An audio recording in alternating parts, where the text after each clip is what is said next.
Ceci est un livre audio autogénéré par Google. Un avant-propos. Nous proposons ici un ouvrage qui ne vise ni à développer tous les aspects relatifs à la conduite technique de la recherche en santé humaine, ni à faire l'éloge ou le procès de cette recherche dans une certaine partie du monde. Il s'agit davantage d'une tentative de cerner les problématiques et partant les paramètres, enjeux et défis qui caractérisent aujourd'hui la recherche. Très souvent considérée en effet comme un des maillons faibles dans l'émergence de la majorité des pays en développement, la recherche d'une manière générale interpelle quant à ses fondamentaux, ses spécificités et les transversalités associées, au demeurant dans le contexte d'une économie du savoir. L'intérêt et la position de ce sujet d'étude amènent à s'interroger, in fine, et de manière plus large, sur le processus et les approches devant affirmer, en pratique, les apports positifs de la recherche pour le développement, singulièrement dans ses rapports avec la santé humaine. Afin de procéder par étapes, pour affiner une tentative de revue critique des problématiques, nous diviserons le présent ouvrage en 3 parties. Premièrement, une synthèse des fondamentaux d'une certaine pédagogie sur laquelle repose la démarche scientifique de recherche, à savoir sa signification, son éthique, son cadre conceptuel et opératoire, les obstacles ou contraintes à son développement, sa gouvernance, son financement, ses nécessaires partenariats stratégiques, son évaluation, mais aussi la langue scientifique à travers laquelle les résultats de la recherche sont diffusés et donc connus. Deuxièmement, une présentation des aspects plus spécifiques et opérationnels de la recherche en relation avec la santé humaine, en particulier la santé publique et la santé individuelle, recherche médicale proprement dite. Troisièmement, une discussion sur les questionnements collatéraux portant sur ce qui est généralement qualifié d'inconduite scientifique, d'altérité ou de transgression en matière de recherche scientifique, des dérapages regrettables qui seront évoqués. Au bout du compte, une analyse et une réflexion sur les paradigmes nouveaux qui gouvernent la recherche en santé comme outil du développement, mention spéciale pour les pays du Sud. Avec l'espoir que l'effort de recherche entrepris ici pourrait aussi avoir l'ambition de repérer, définir et bâtir des ponts de compréhension et d'échange entre chercheurs du Sud d'une part, entre chercheurs du Sud et du Nord d'autre part. Appréhender la dimension des défis qu'il nous reste tous à couvrir pour une meilleure connaissance de la santé, du développement sanitaire et ses contextes, devrait être l'occasion de jeter sur celle des populations humaines considérées comme les plus déshéritées ou démunies, un regard, self-grounded obligation, peut-être plus pertinent, proactif et solidaire. 2. Le contexte particulier d'un monde complexe et inégalitaire, les pays du Sud, la majorité d'entre eux étant des pays en développement. La notion de pays du Sud doit d'abord être précisée. Entité et réalité géopolitique, géoéconomique ou de développement ? Peut-être faudrait-il pour cela avant tout remonter au début des années 1950 quand le démographe et économiste français, Alfred Sauvy, propose l'expression de tiers-monde. Constatant jusqu'à quel degré la rivalité entre les deux blocs Est et Ouest avait conduit le monde développé à ignorer, voire mépriser, les réalités du monde sous-développé, il avait paru frappé par cet aveuglement dangereux au regard de populations de cultures diverses et dont la progression démographique s'avérait spectaculaire, cependant que le contexte singulier d'un ordre économique mondial était imposé au reste de l'humanité par les pays industrialisés, ainsi que nous le rappelait notre collègue suisse André Rougemont, dans les années 80. À ce stade, et en nous efforçant d'échapper à toute schématisation simplificatrice conceptuelle ou idéologique, nous ne distinguions guère la notion de pays, construction géographique, de celle de nation, construction humaine, étant entendu que celle d'État, construction politico-juridique et administrative, ne pouvait se projeter en ce moment-là tant que ces entités ne s'étaient pas affranchies de certaines tutelles. Pendant ce temps, les pays du Nord s'emploieront, pour reprendre une formulation due à Bertrand Bady, à entretenir leur mémoire westphalienne depuis le XVIIe siècle, de territorialisation de leurs frontières et attributs de souveraineté.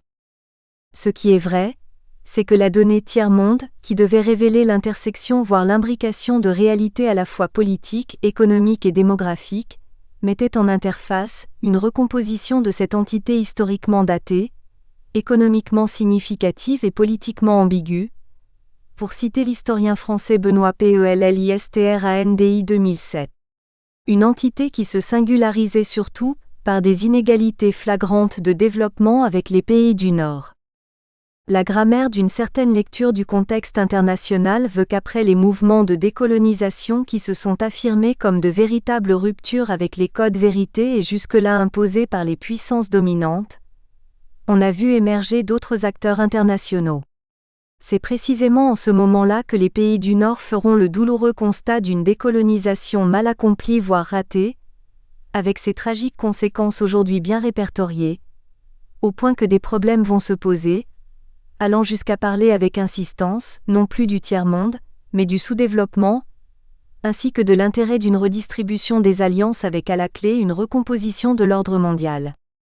La réaction des leaders des principales nations décolonisées de l'époque, qui étaient selon certains, perçus plus comme des libérateurs que des constructeurs d'États-nations, va conduire à des idées de regroupement à travers les fameuses conférences des non-alignés, Bandung en 1955, Belgrade en 1961, Cancun en 1964, au reste mal vu dès le départ pour des motifs différents tant par les USA que l'URSS.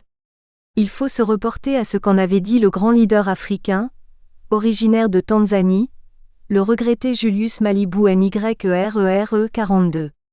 En ouvrant les travaux d'une commission mondiale d'experts en 1990, il avait en effet fait état d'au moins 5 caractéristiques expliquant le lien entre ces pays dits du Sud. Une très grande diversité certes, en termes de superficie, habitat humain, ressources naturelles, degré de développement, culture des civilisations, système politique et idéologie qu'il professait. Une grande vulnérabilité à des facteurs externes multiples, dont l'environnement. Des économies faibles et sans défense, trop souvent économies de subsistance pour les communautés agricoles ou pastorales. La forte liaison aux économies de marché du Nord, surtout dans un contexte d'insuffisance d'organisation des marchés régionaux, d'ignorance, de traditions fortes, de faible accessibilité à l'éducation, des difficultés de rationalisation des choix budgétaires et d'affectation des ressources. D'où un ancrage important dans la pauvreté, à laquelle ces pays tentent d'échapper depuis lors, pour promouvoir bien-être, existence digne et épanouissement de leur population. Mais en rappelant ces caractéristiques et en les formulant ainsi, on aboutit forcément aujourd'hui à la prise en compte d'une notion nouvelle devenue d'espoir et de grande actualité. Une première interrogation qui oblige à la définition de l'émergence d'un pays.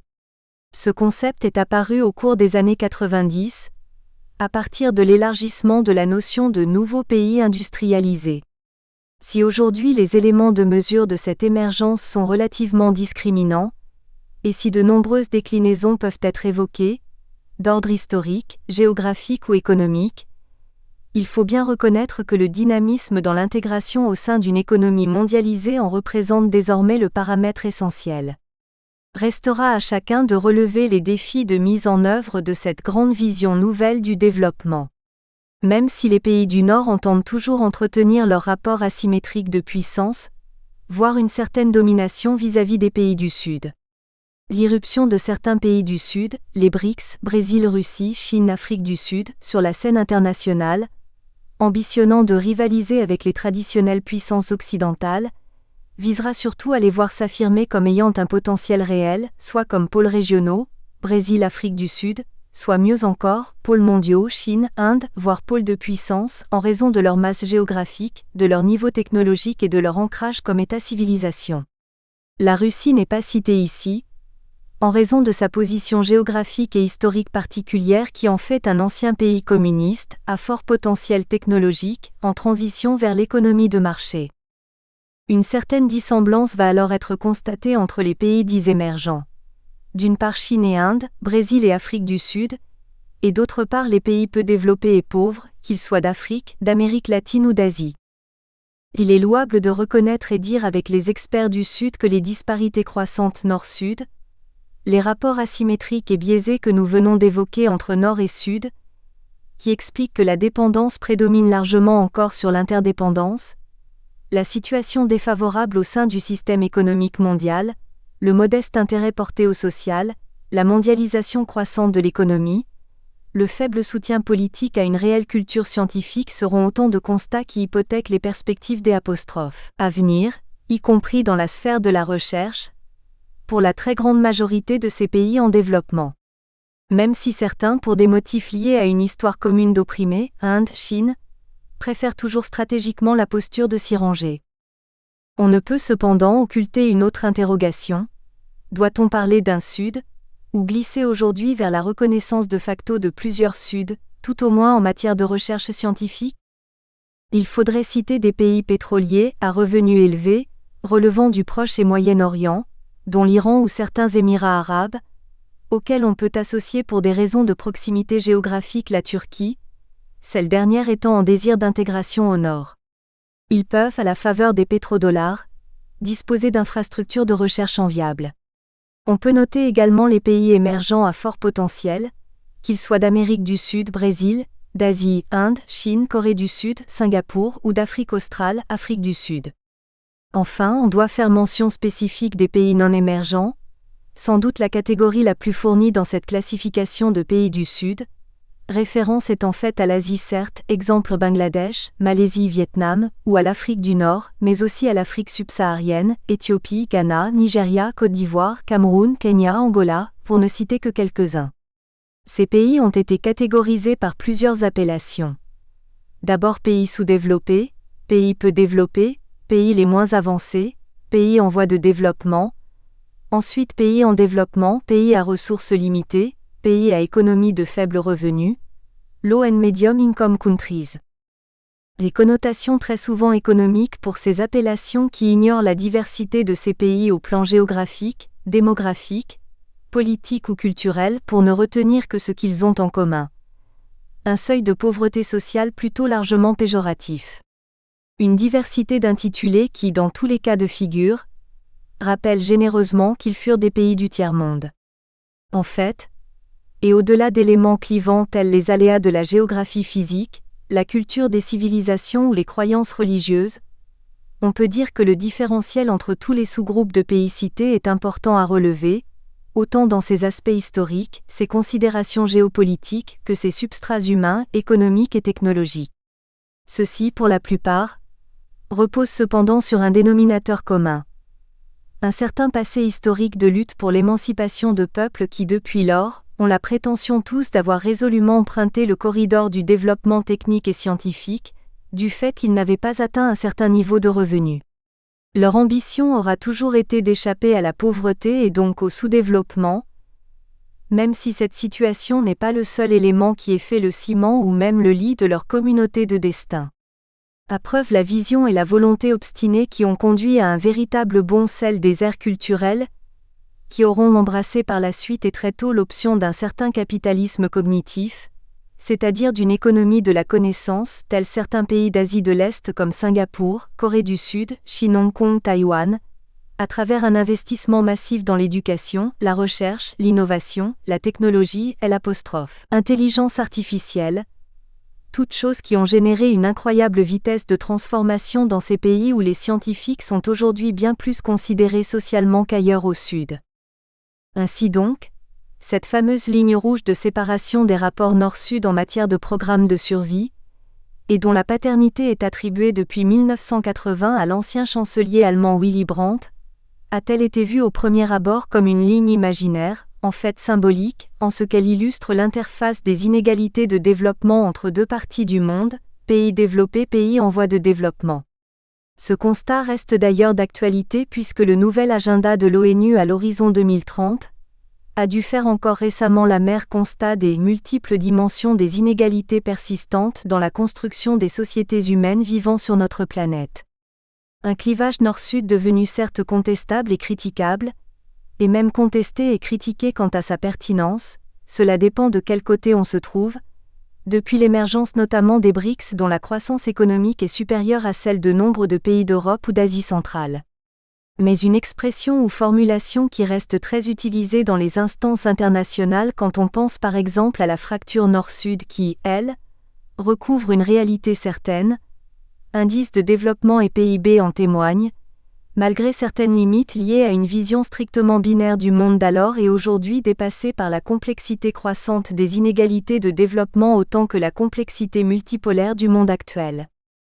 Au final, On devrait en retenir, en particulier, et comme nous le verrons tout au long du présent ouvrage, autant de défis, d'enjeux que de débats pour les uns ou les autres des pays du Sud, au regard d'un souci majeur, celui de la fracture Nord-Sud considérée du point de vue scientifique, numérique et technologique, ce qui se reflète par exemple quand on veut prendre en compte les nouvelles dimensions de la santé humaine. 3. Signification et finalité de la recherche. La recherche scientifique se définit classiquement comme la production et le développement de connaissances scientifiques, voire la production de technologies.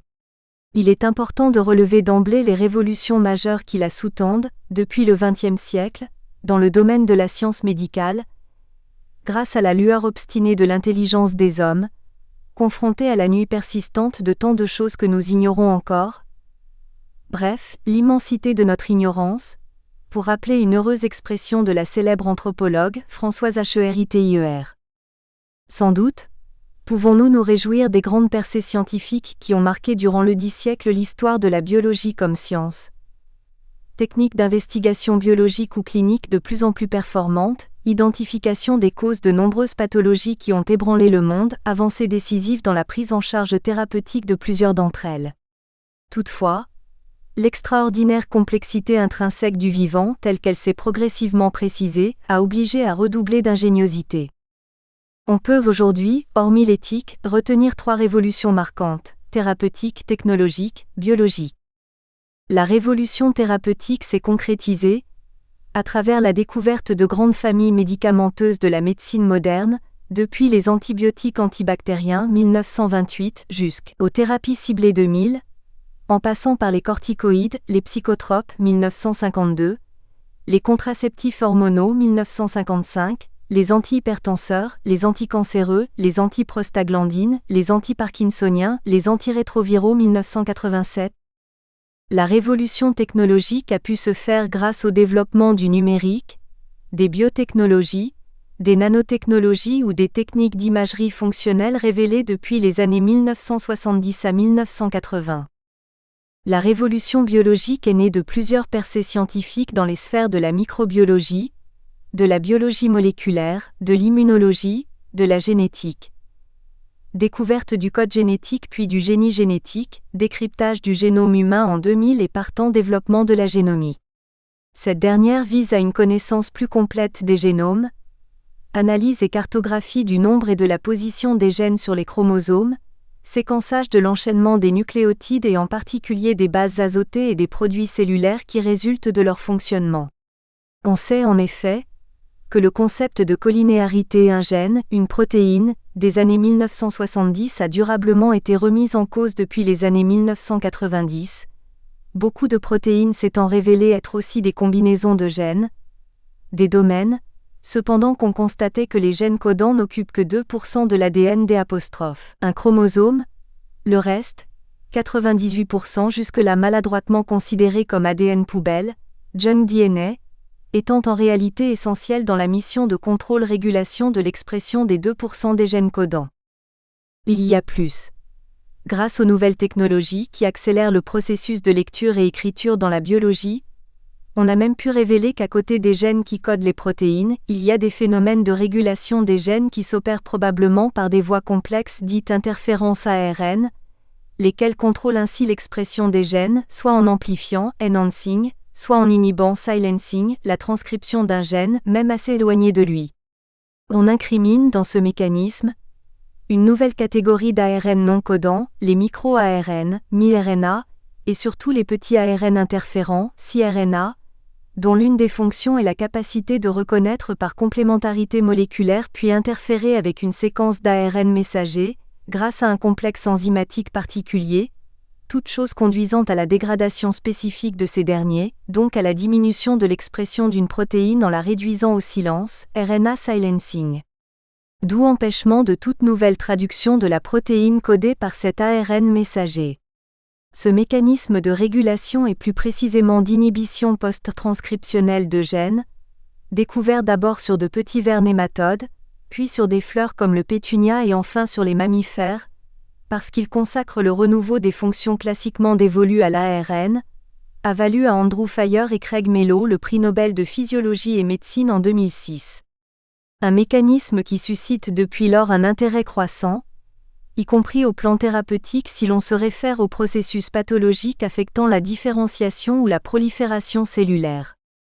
S'ensuivit, après avoir maîtrisé la technologie d'édition génétique, grâce entre autres travaux ceux du microbiologiste espagnol Francisco Juan Martínez Morica, la révolution épigénétique, portant sur les mécanismes de régulation de l'activité des gènes, a bénéficié récemment, juin 2012, d'un outil extraordinaire de travail, les couteaux moléculaires de guidage, CRISPR-Cas9, qui sont capables d'influencer le mécanisme chromosomique, partie non codante du génome humain, qui contrôle des gènes, voire réaliser une véritable réécriture, editing, du génome, inhiber, réactiver, éteindre ou remplacer des gènes, comme s'il s'agissait de clés qui ouvrent ou ferment des tiroirs de notre vie.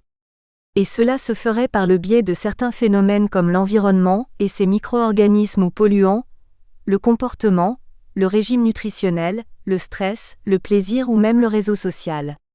Cette remarquable découverte est l'œuvre de 3 prodiges, Emmanuel Charpentier France, Jennifer Deoudna Canada et Feng Zhang USA, qui ont ainsi mis en évidence des marques susceptibles d'allumer ou éteindre nos gènes et qui seraient transmises d'une génération de cellules à l'autre, voire d'un individu à l'autre, au contraire des lois de l'hérédité classique portant sur les séquences d'ADN qui définissent la transmission héréditaire du patrimoine génétique. On pense que certains de ces changements interviennent par le biais d'une modification biochimique, type méthylation ou acétylation, de séquences nucléotidiques particulières de l'ADN dont on tente toujours d'analyser les facteurs de modulation, sachant qu'on ne sait pas encore comment en commanditer l'éventuelle réversibilité qui lui est cependant reconnue. On se félicite désormais, en ce début du 3e millénaire, d'avoir pu grâce à des avancées significatives. Séquenceur complètement le génome humain, une des plus grandes réussites scientifiques de notre époque, ainsi que cela a pu être rendu officiel le 26 juin 2000 par le président américain d'alors, Bill Clinton, accompagné de 2 chercheurs de génie, mais qui étaient aussi 2 rivaux productifs.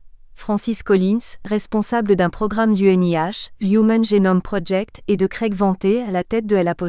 L'entreprise privée scélérat visant le même objectif, cartographier tous les types de cellules humaines, et décrire les protéines enzymatiques essentielles aux réponses cellulaires, dresser la liste des variations du génome humain identifiées au sein d'une population, utiliser les marques épigénétiques décelables pour repérer des points faibles ou des inconnus d'une maladie, comme le diabète, l'Alzheimer, le Parkinson, certains cancers, au point d'affiner un diagnostic, adapter un traitement ou évaluer un pronostic. Demain, peut-être, on pourra, grâce à l'ingénierie génétique, corriger certaines mutations géniques spécifiques et même, concevoir des médicaments capables d'influencer certaines réponses épigénétiques.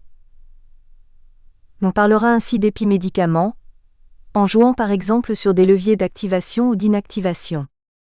Imaginons combien une science comme la génétique a évolué, notamment en plusieurs composantes ou orientations. D'abord descriptive, elle est devenue analytique, remportant ses premiers succès avec le séquençage complet du génome humain, puis moléculaire, comprendre comment il est possible aux cellules différenciées d'un même organisme pluricellulaire être différentes morphologiquement et physiologiquement, tout en possédant les mêmes gènes, et enfin fonctionnelles, au point de permettre une analyse des anomalies des séquences génétiques, anomalies du métabolisme cellulaire dans la formation-régulation de telle ou telle protéine, avant d'aboutir aujourd'hui à l'épigénétique, avec le repérage et la mise en mémoire de séquences spéciales dans les chromosomes et même à l'optogénétique, outil de contrôle en neurosciences qui utilise l'introduction des apostrophes. Un gène sensible à la lumière pour étudier les performances du cerveau. Celle-ci permet en effet d'activer ou inhiber certains neurones ciblés en les rendant ou non sensibles à la lumière. Tout comme une science telle la microbiologie a vu ses relations se développer avec la vaccinologie et l'immunologie, l'épidémiologie et la santé publique, la clinique et l'infectiologie, la pharmacologie, la biochimie et partant la biologie moléculaire, la génétique, puis les biotechnologies. On pourrait en dire de même de l'immunologie, de la génétique, de la biologie moléculaire ou de la pharmacologie qui se révèlent aujourd'hui parmi les disciplines les plus fécondes de la biologie, annexe G. Révolution immense, thérapeutique, technologique, biologique, qui s'accompagne ou accompagne les dimensions nouvelles d'intervention d'autres sciences en grande mutation comme les sciences cognitives. Peut-être pourra-t-on même aller plus loin, en s'engageant dans des analyses combinées et dynamiques de plusieurs technologies d'ingénierie, afin qu'au-delà de la compréhension des génomes, on ambitionne de prédire des trajectoires des cellules au sein des tissus et des organismes, afin de saisir les transitions moléculaires et cellulaires conduisant du sujet sain au sujet malade. On peut aujourd'hui convenir avec YN. Harari 25a, que l'empressement à avouer son ignorance a rendu la science moderne plus dynamique, souple et curieuse que toute tradition antérieure en matière de savoir. De fait, des progrès fulgurants peuvent être comptabilisés, et qui d'une certaine manière ont bousculé la science et transformé le monde. Avec au surplus, des problèmes nouveaux d'une morale parfois à reconstruire et surtout des interrogations induites en termes de responsabilité tant des médecins, des chercheurs que des sociétés humaines, capacité à encadrer les limites éthiques de ces nouvelles connaissances, questions inédites ou réactions complexes qui inquiètent les consciences en ce qu'elles relèvent de la bioéthique. C'est que certaines autres disciplines comme le droit se sont invitées au débat. On a ainsi pu dire que l'éthique ne saurait être regardée comme la servante servile de la technologie médicale, car elle est appelée à baliser une certaine responsabilité sociale, juridique et morale de tout scientifique. Les batailles pour le développement des savoirs. Il y a quelque temps, nous rappelions à un colloque international consacré à ce problème que le grand quotidien français Le Monde, dossier du 3 mars 2004, avait déjà fait le constat de la situation dommageable d'une Afrique totalement oubliée dans les batailles mondiales de la matière grise, face aux USA qui mènent une politique volontariste et planifiée de recherche pour attirer à eux les meilleurs chercheurs du monde, Asie qui décolle, la Chine qui progresse de manière foudroyante, le Japon qui érige la recherche en priorité nationale, tandis que l'Europe, premier pôle mondial, avance quoiqu'en désordre. Au centre de ces batailles pour le développement des sciences et plus largement des savoirs, il y a inévitablement le problème central de l'innovation. Celle-ci peut et même doit être regardée comme à la fois découverte, création, invention, quelles que soient les nuances sémantiques qui s'attachent à ce champ de la connaissance. Même si innovation suppose, en particulier dans sa dimension technologique et au final, applicabilité d'une nouvelle démarche d'organisation, de processus, de résultats ou de produits, elle repose sur au moins 3 piliers classiques: la créativité, déploiement d'un potentiel ou processus de pensée, la valeur ajoutée, aux connaissances fondamentales ou appliquées antérieures, la capacité à mobiliser et utiliser ce savoir nouveau. Dans son aspect technologique pur, l'innovation a souvent été présentée par beaucoup comme une manière nouvelle de concevoir et comprendre soit la dimension stratégique de la croissance économique, dans le cadre de la compétitivité au sein des marchés mondiaux, soit la nécessité de repenser la façon dont nous appréhendons, comprenons et traitons les plantes, les animaux, les humains et leur mode de vie. Les contraintes de l'innovation demeurent néanmoins cruciales à considérer quand il s'agit de la mettre en interface avec les capacités endogènes de la recherche, maillon faible dans les pays du Sud, les coûts de la recherche-développement, les effets pervers de la connaissance, ambition de post-humanisme, voire les exigences de démarches méthodologiques nouvelles pour ce qui est de la recherche partagée. On pense ici à la vision de plus en plus saluée de développement de plateformes numériques, d'innovation ouverte, depuis que le phénomène d'open access, sur lequel nous reviendrons, s'est affirmé dans certains pays développés, en faisant appel à des intelligences extérieures susceptibles de permettre la confrontation des réflexions entre experts de différents horizons, afin de faire progresser les solutions à certains défis de l'innovation.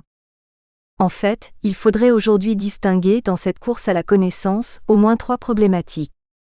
La problématique des relations entre savoir traditionnel et savoir moderne, une dualité entre savoir ouvert et savoir fermé, qui a parfois donné lieu à des interrogations voire des combats de concepts ou de pertinence, voire des négativismes, alors qu'elle devrait être vue sous l'angle d'opportunités de plus dans l'accès à la connaissance dans notre monde. Avec, au demeurant, des perspectives qui gagneraient à être toujours davantage explorées. On pense ici à la richesse de la biodiversité tropicale, la nature n'ayant pratiquement jamais été supplantée par la chimie. Promouvoir des bibliothèques numériques sur les savoirs modernes et traditionnels devient ainsi l'une des questions qui devrait trouver commencement de réponse, et bénéficier largement aux uns et aux autres. Peut-être pourrait-on aussi davantage connaître mieux les mobiles et les méandres d'une certaine biopiraterie. La problématique des relations entre économie du savoir, éthique du savoir et statut du savoir, ce qui conduit inévitablement à se positionner quant à l'équation propriété intellectuelle. Un univers qui s'inscrit dans le champ des droits universels certes, mais doit avoir le souci de l'accessibilité de tous à son produit, et donc accepter les exigences d'une certaine régulation dans un cadre normatif cohérent et non discriminatoire.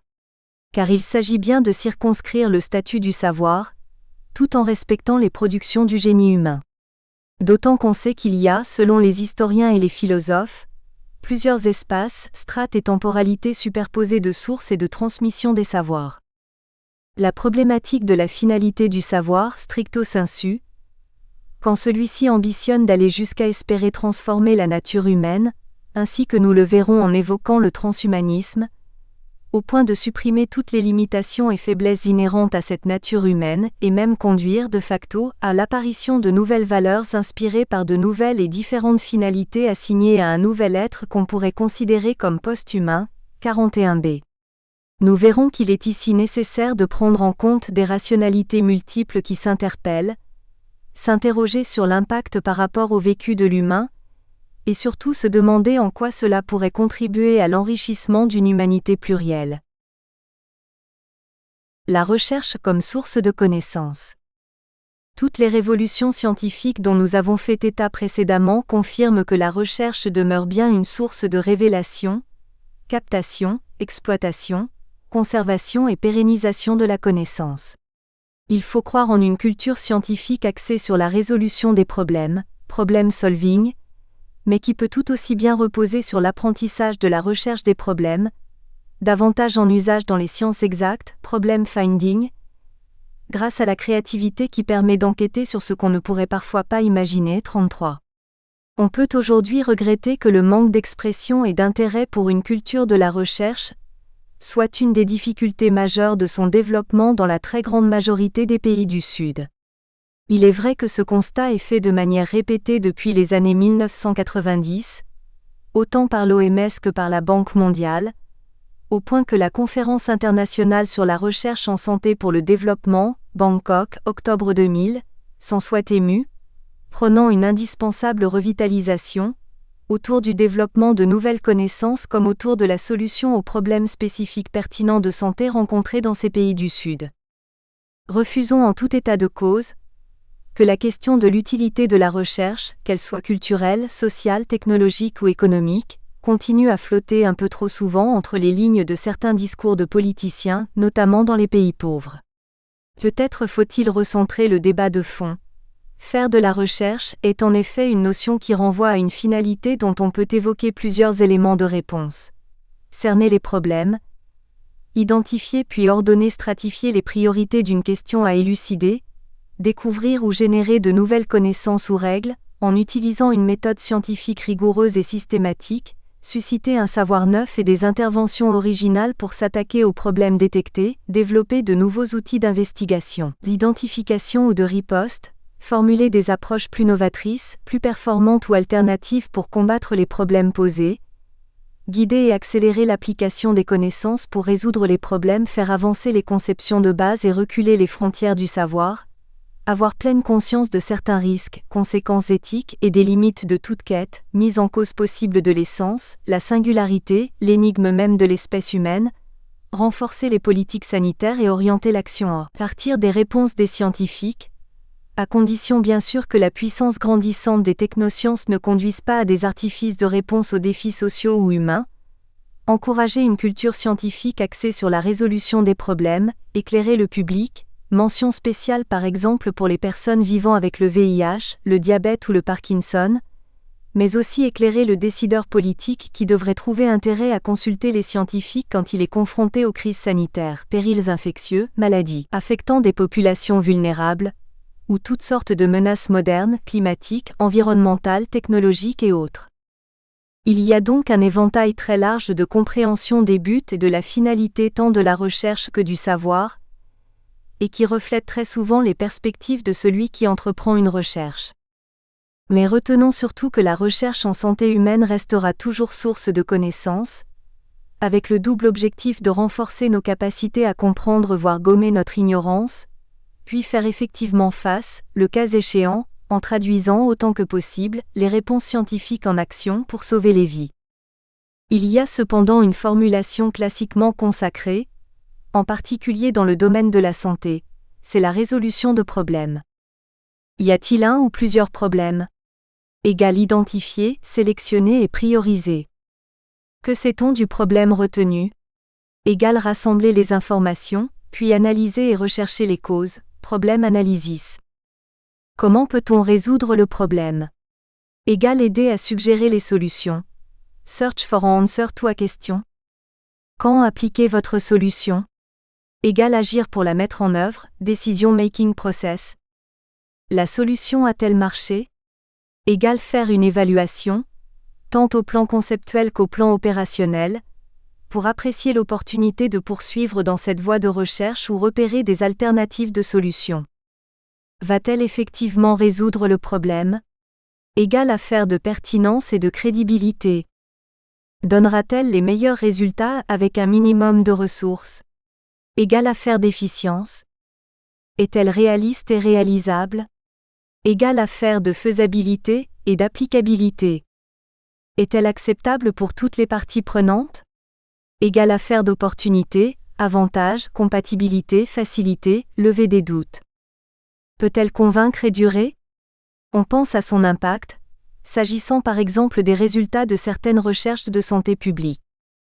Ici revient l'interrogation incessante sur l'importance, à restreindre cependant à sa juste mesure, de l'évidence des preuves scientifiques. Nous espérons que vous avez apprécié cet aperçu. Pour continuer à écouter ce livre audio sur Google Play Livres, utilisez le lien dans la description de la vidéo.